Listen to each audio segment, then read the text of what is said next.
So it's happened, and now we've got a new content creator pack, the Netherlands. And right away, I think we should check in and see how our friends and the Steam comments are doing. They're having a great time with this. They're really pleased with all of the hard work that the modders have done to create this pack for us and the initiative that Paradox and the developers took to fund this initiative and the really incredible kind of content we oh no they put 2,000 hours into the game and they've lost faith. Oh no, City Skylines 2 is over. um in fact, things are not over. We've got bicycles finally officially announced, and yes, Metropolis looks good, but that's a one-man band compared to the team of however many people are working on Cities 2. So I would say, if anything, the future is brighter than it's been in a long time for City Skylines 2. And the content added here meshes really well with the other European content creator packs, especially the German and the French, some of the UK buildings as well. And I wanted to try it out a little bit just to sort of get a feel for it. I've been working on a European city for the last couple of days. I had no idea that this content pack was coming. It was a shock to me. The timing is pretty funny. Literally one day after the Metropolis trailer launches. I mean, that's pretty comedic timing. The communication is not great, but also I've put a couple hundred hours into this game, and it's a modeler's paradise. So, yeah, without further ado, here's the city, at least the time lapse part of it when I'm working on this area of the city. Basically, the road with the tram on it delineates the outer bounds of the old city walls. So we can presume that past that road, previously there was earthworks, fortifications, and fields, marshland, rough terrain to build in. But relatively cheap terrain, and also not in the urban space, which is why there's this little palace over there, and why you've got more recent urbanization happening here and construction happening here. As the population expanded in post war, you needed places to house people, and the Netherlands pack includes some of the absolute best, both low density European housing and the subsidized housing. These apartments are gorgeous. They are killer. I mean, and recolorable. They are very easy to use. They tessellate very well with each other and other buildings. A lot of thought went into the development of these models, and you can really tell it shows. It doesn't take very long to take the buildings in this pack, especially again those low density housing and the apartment blocks, and turn them into really nice little scenes. They mesh well with the environment, and they look great next to the UK buildings, French and German buildings. They fit right in, no problem at all. The early part of the time lapse here, I didn't know that this pack was coming. I was just exclusively pretty much using the German, French, and UK packs, which is why you're going to see those really gorgeous French subsidized apartment blocks over here by the road. And that's actually a French fire station, which is doubling as this little palace. The logic behind that palace is that at some point, probably maybe about 200 years in the past or thereabouts, maybe a little less, a local aristocrat or whoever decided that they didn't want to live in the city where it was crowded and getting kind of grimy. So they bought some of the cheap land on the outskirts and constructed a relatively small, modest palace for themselves with a very large garden. A lot of the land use for later on that we put the apartment blocks in and the low density housing. The headcanon there is that this was actually land that belonged to the palace previously and was sold off as the owners could no longer afford the maintenance and upkeep, and as developers increased their prices in the post-war years to try and fill that space. A quick note, this city here is not the city that I intend to spend too much time in YouTube-wise. There's another city, an American-style city, which we will be visiting in the near future to talk about waste management, which is a very exciting topic, and I hope some people join us for that. But I couldn't pass up the opportunity to work on this city and maybe present it a little bit alongside these Netherlands assets and see how these tests light together. This city is probably not going to benefit very much from the upcoming bridges and ports expansion because, unfortunately, a lot of these maps have pretty deep terrain elevation changes when it comes to where they hit water. So it can look really awkward when you have these very deep channels and canyons branching off. It does not look as organic as kind of a more shallow water table would. But be that as it may, this city is still probably going to show up in the future here and there. We'll run through its little fictional history, and we'll show you the mechanics of how to put one of these things down relatively easily. In this part of the time lapse, we're working on the tram station. It's a pretty focal part of the build because this is the easiest way to reach the palace, the apartment blocks, and it's within walking distance from a little town we're going to be working on a little later in the video. And it's also near the soccer field, and it connects the urban areas just on the other side of the road that are, part of the city proper, the more dense urban space proper, or the old city, I guess we should say. It's worth mentioning that we've got a tram station apparently coming in the future, and a vanilla tram station that's ploppable, which is really incredible stuff because right now the tram stations are just signposts. And I think for those of us who want to just have a nice time with the game and are more reasonable, that is a godsend. Unfortunately, I decided to do a bunch of different cobblestone textures and stone textures around the tram tracks and the tram station, vaguely inspired by Strasbourg's trams. I really wish we had a good grass texture that could run over the tracks at the moment, but I'm incompetent and haven't found one. If one does exist, let me know in the comments. So right now I'm using these nice mossy cobblestone pavers. They look gorgeous, and honestly, they work just as well. You can see the tracks getting either lain over, or the tracks are old and have been rehabilitated to take the use of these more contemporary trams, which is not uncommon. So this area is a bit of a focal point in the local community. There's a town that we're going to work on later in the stream that later in the video rather that is within walking distance from here. The palace is within like 30 meters from here. The soccer field is really close by, and all of the apartment blocks are connected by the tram. And then the tram directly connects to the local, the major train station. It's literally the next stop. So the connectivity here should be pretty solid. It's just time consuming with these textures. So there's going to be a lot of this going over again, figuring out that this texture doesn't work, figuring out that this texture does, figuring out what overlaps what. Something really important to keep in mind is that some textures overlap other textures, and it can look a little weird. And some textures look great on top of each other, or look pretty good sort of on the edge of another texture. So later on, we're going to have some grass textures, and we don't want them to overlap the walking paths. But if they're on the edge of the walking path, I think they look all right because they bleed over just a little bit. And it kind of gives you the idea that the walking path is slowly getting overgrown, which is kind of nice. At this point in the time lapse, there's a couple things happening. For one thing, we're recoloring these gorgeous Netherlands apartment blocks. And look at the choices made about how this mesh works. The roofs are recolorable, and they match very well with the German roofs and the French ones. And it is just a godsend because, unfortunately, not all of the packs have this kind of functionality. And I'm not, that's nothing against the creators. All of the packs we've got are absolutely gorgeous, but some are much harder to work with, and some assets are a lot harder to make look like they fit when the roofs are not recolorable. But with this roof, you can color it to fit some of those roofs that can't be recolored and get it in there looking nice and gorgeous. So we went with more of a kind of an orange tone.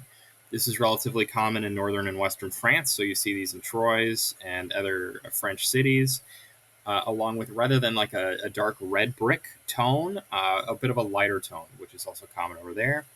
And we've also got some changes happening in the palatial grounds, the palatial estates. Part of the land sold off maybe to the local government or whatever. Since it's already good parkland, has been converted for use for recreational activities. So we've got this nice big soccer field. It's got to be fenced, like there's just a little fence around it, and there's some seats. But in general, it's pretty Spartan. It doesn't really need to have any wild infrastructure. It's just there for folks to come and play a game. We can sort of imagine that the local inhabitants of the apartment blocks or the students at the nearby school play their soccer games over there because the school grounds don't have enough space for this kind of field. And of course, it's within walking distance for the apartment blocks. And additionally, on the other side of the ring road, you've got more dense urban spaces, so the folks there could definitely come and play as well. And it's directly adjacent to a tram stop, so it's only a couple of minutes from the train station or the urban core. So it's a nice little accessible place. Yeah. Yeah, something lovely about these buildings as well is there are these really lovely facades and just smooth faces which allow the easy placement of textures on the side of the building. It's especially good for graffiti, which around here is perfect. These are either subsidized housing, and it's right next to a school, so the chances of this place being tagged out the wazoo is very, very high. And I decided to lean into that. So the wall facing the school is basically completely covered in graffiti. The walls facing away from the school still have some graffiti, but it is nowhere near as concentrated. And then you've got, I mean, just a whole variety of it. Right now, the modders are doing an incredible job with the number of graffiti textures. It's mind blowing, and they really elevate the look of a place. It feels much more authentic when you have tags on buildings. Because if I were to think of the number of buildings I've seen in France of this kind of type that didn't have tags, they basically none. I mean, and if there isn't a tag on it, there's a big white painted area where there definitely was a tag on it. So it's a bit time consuming, but it's completely worth the effort. And I'm sure there are buildings that are completely untagged, graffiti free, gorgeous, just like a little toy model. But they are not particularly common, and they're not common in this city either. A few of the buildings might not have too many tags, just because of the constraints of time. But tags coupled with the stain effects and the pond or like the little pooling textures really make these buildings pop, especially if you pick kind of a lighter color, a warmer tones. They look good in the cool tones. Some of the buildings will plop with a relatively cool tone. But in the interest of keeping this place like color matched to the rest of the city, we went with these kind of warmer tones, which I think look pretty good. So we're also adding trees. Trees are really important to make buildings kind of pop. They add a lot of depth and sort of authenticity to a building when there's trees nearby.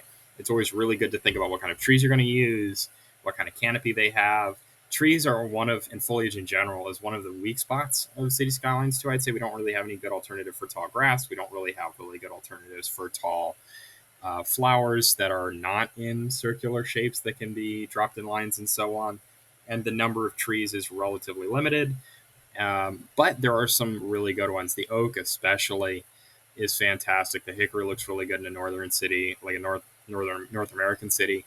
So we've got some good choices, and they really make the building pop. Typically, you're going to see trees lining roads, but also in little parks. Maybe some of these trees are old enough that they were actually here prior to development, but for whatever reason weren't cut down. So that might be some of the oaks that are closer to the palace, some of the pines that run along the edge of the school building of its area. And yeah, the trees just help a lot. They're easy to place with mods like the line tool, or even just the generic line tool that comes with the game. But if you use Anarchy with that, you can really get a nice variety of trees that look relatively organic next to these buildings. And again, these buildings look fantastic. The buildings have a lot of depth, which is really.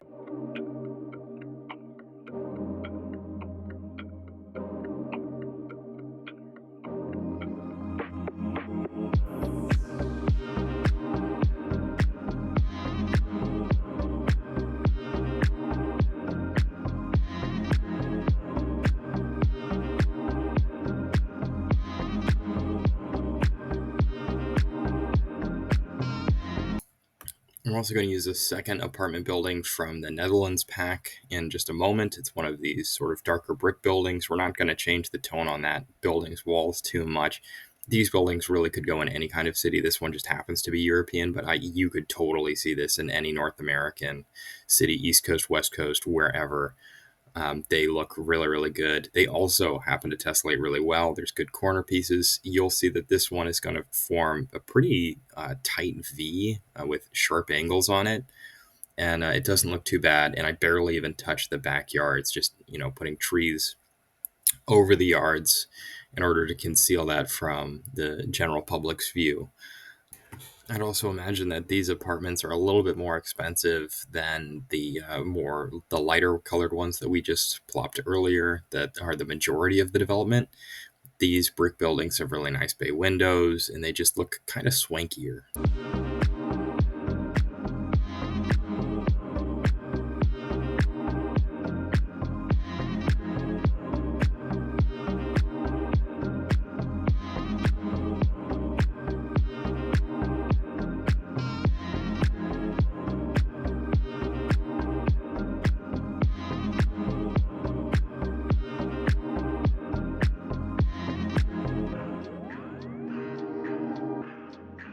Which is really great. You've got the balconies on these apartment buildings, which are kind of inset, which adds just an excellent space for shadows and light to be cast, depending on what time of day you set the game.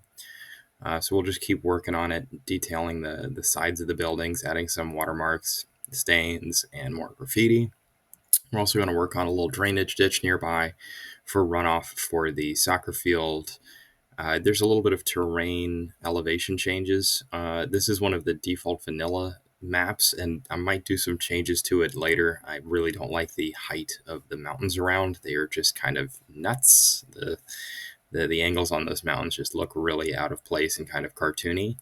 But with a little bit of work, I'm sure we can make it look pretty. But here we're just doing more detail work on the roads, trying to make things look lived in. At this part of the time lapse, we start looking at some of the low density housing provided in the Netherlands pack. And oh my gosh, it is just incredible. It's probably the best European low density we've got right now. It tessellates really well, even though there's the two different styles of roof. If you just mess around with them and move it for a couple of seconds per house, you can get them to fit right into each other very easily. The angles all look really good on these roofs. They look great from a distance. They look great up close. They're very nicely detailed, and the choices of size are fantastic. You can either plop these with backyards or without, pretty much, and at any style level. So these are highly modular, and they're also recolorable, just like everything else. And the brick color and the roof color are both the ditch is a nice little. So yeah, they look good in twos, and even individually, you can separate them and give them their own lots. The only risk there is that they don't really have too much going on the side. It's just that flat brick because they are meant to be sectioned together until you get to one of the end pieces. But honestly, from a distance, that doesn't matter. And even up close, if you just model some bushes and trees along the side of the wall, maybe with some flowers or a dumpster or something, you can get these to look pretty good in super low density environments. So maybe putting these out in the countryside is something to do with them, or making little villages with them are both things that I'm definitely intending to do in the future with these, because they're great and they look really good together as well. So we're going to move on to a slightly different development with them in a moment. Now we're going to start working on one of the satellite towns nearby the city. This one here is one of the older ones. It's not very large. It's relatively compact. It uses mostly the French, or really honestly the Paris, but the French building pack and the German buildings, and a couple of the thin Dutch ones. What the Netherlands pack provides is some of the best corner pieces in the game that we have now. They are so good because you can angle them at degrees that you can't really get to look organic with a lot of the French or German ones, where the clipping is pretty ridiculous, without a lot of work, a lot of time. But with these Dutch ones, because some of them have 90-degree angles themselves, they just, oh my gosh, they make perfect little corner pieces. They're really good. Additionally, the thin, long 1x2, 1x3, etc. Those look excellent, and they clearly have a lot of uses. We're going to use some of those with the taller roofs, the pointy roofs, for a old factory a little later. But back to this little town.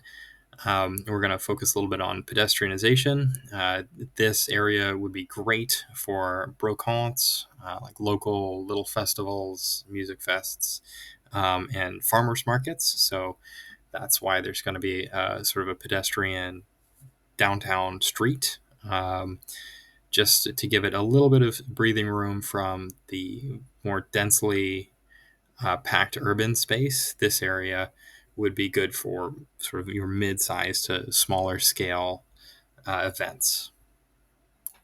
The other pack that we just saw, and I completely neglected to mention a minute ago, is the Eastern European pack, which gets used quite a bit in the city, both for the apartment blocks and the mid to honestly high density urban spaces. Those are really, really good.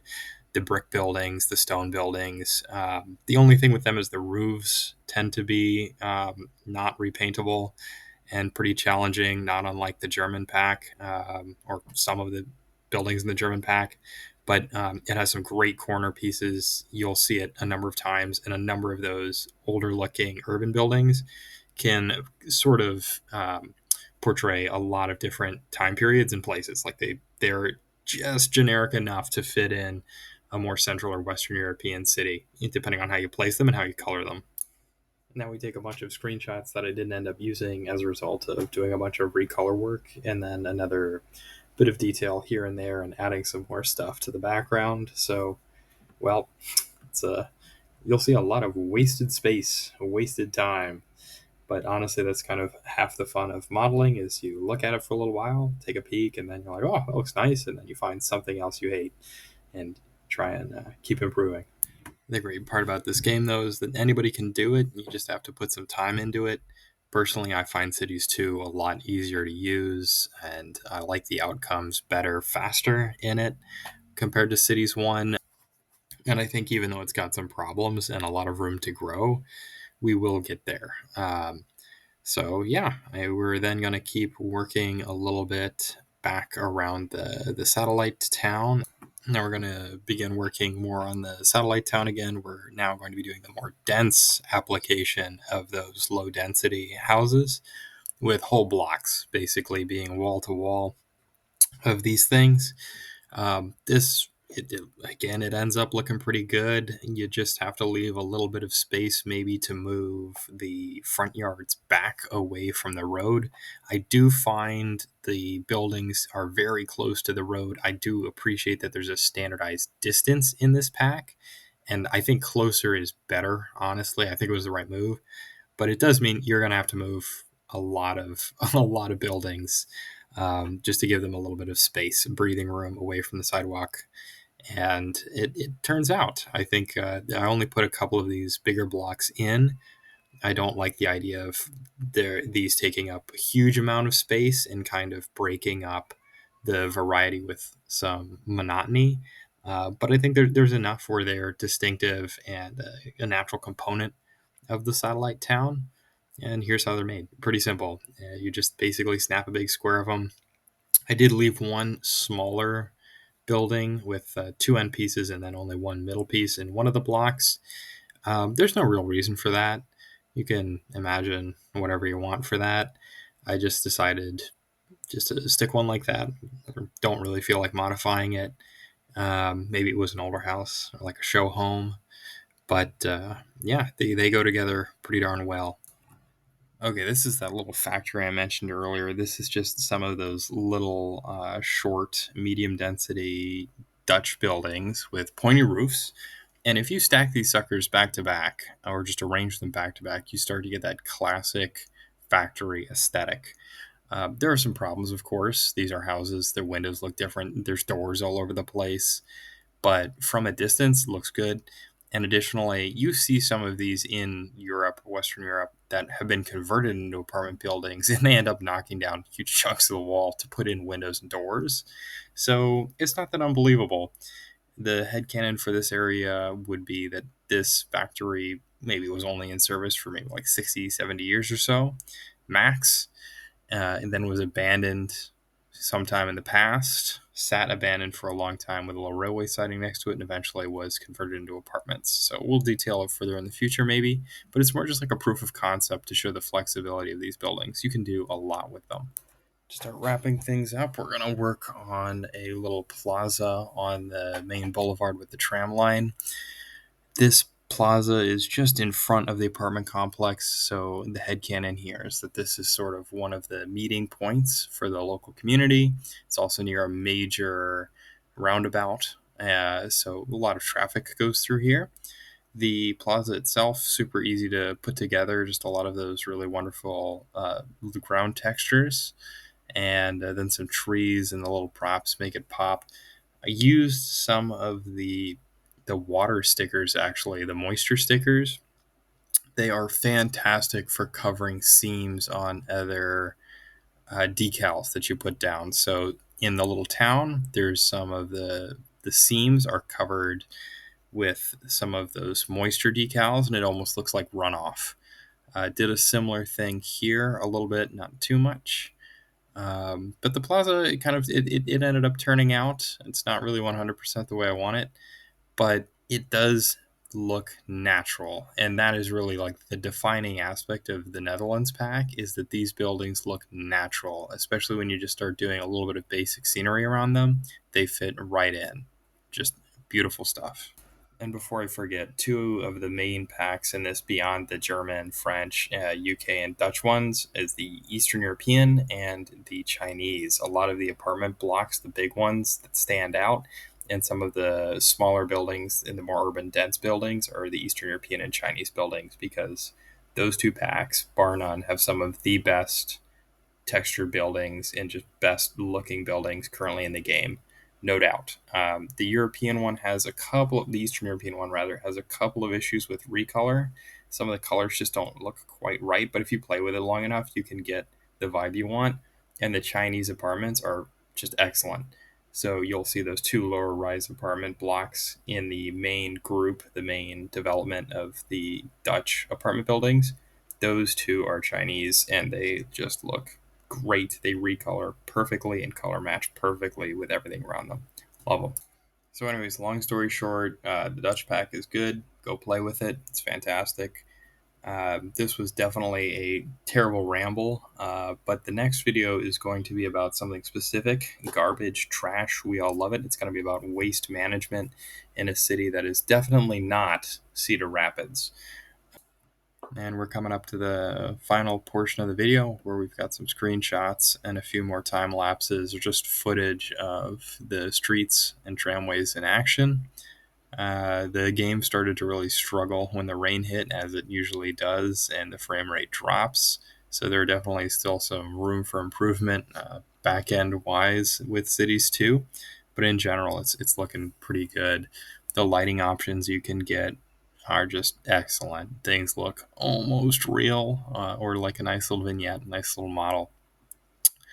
So yeah, enjoy the time lapses. I really like the one with the palace and the wavy palms. I'll see you in the next one. Bye.